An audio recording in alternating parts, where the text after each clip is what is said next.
Sang imam. Beliau adalah seorang imam baru yang ditugaskan di salah satu masjid di London. Ia setiap hari pulang dan pergi dari rumahnya ke masjid dengan mengendarai bus umum. Di Inggris, orang yang biasanya menggunakan bus membayar ongkos bus tersebut dengan menggunakan kartu, atau langsung membayar ke sopir karena bus tidak memiliki kondektur. Setelah membayar, baru kemudian penumpang mencari tempat duduk yang kosong. Hari itu, seperti biasa dia pergi ke masjid. Good morning, sir. Sang imam, tentu saja dia menggunakan pakaian khasnya sebagai imam.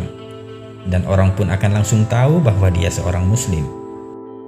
Ketika bus datang, dia naik dan seperti biasa dia membayar ongkos pada sang sopir.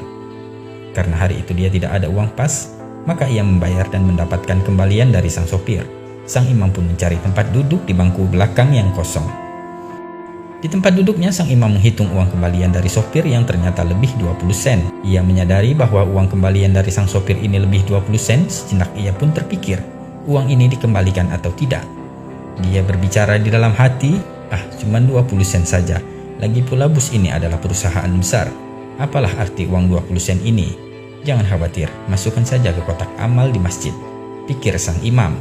Setelah sampai di halte yang tak jauh dari masjid, ia pun hendak turun dari bus dan berjalan melewati sopir bus tersebut. Dalam hatinya masih bergejolak atas uang 20 sen itu, antara dikembalikan atau tidak.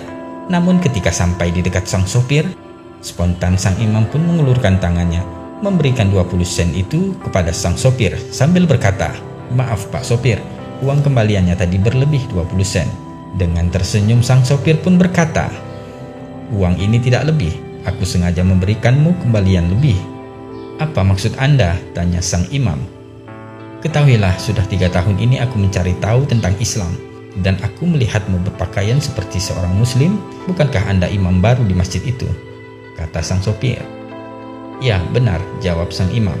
Lantas sopir itu pun berkata, "Jadi hari ini saya membuat keputusan, jika engkau jujur maka aku akan masuk Islam, dan jika kau menyimpan uang kembalian itu, maka engkau adalah seorang pendusta sama seperti yang lainnya," kata sang sopir tersebut. "Astaghfirullahaladzim," ucap sang imam dalam hati. Alangkah tercengangnya imam masjid tersebut sambil beristighfar berkali-kali menyesali apa yang telah dipikirkannya tadi jika ia tidak mengembalikan uang 20 sen itu. Alhamdulillah, Allah menggerakkan tangan sang imam untuk mengembalikan uang 20 sen itu. Dan setelah sang imam turun dari bus, seketika lutut dan badannya menggigil lemah. Seketika itu sang imam pun menangis dan beristighfar, "Ya Allah, hampir saja aku menjual Islam hanya karena uang 20 sen."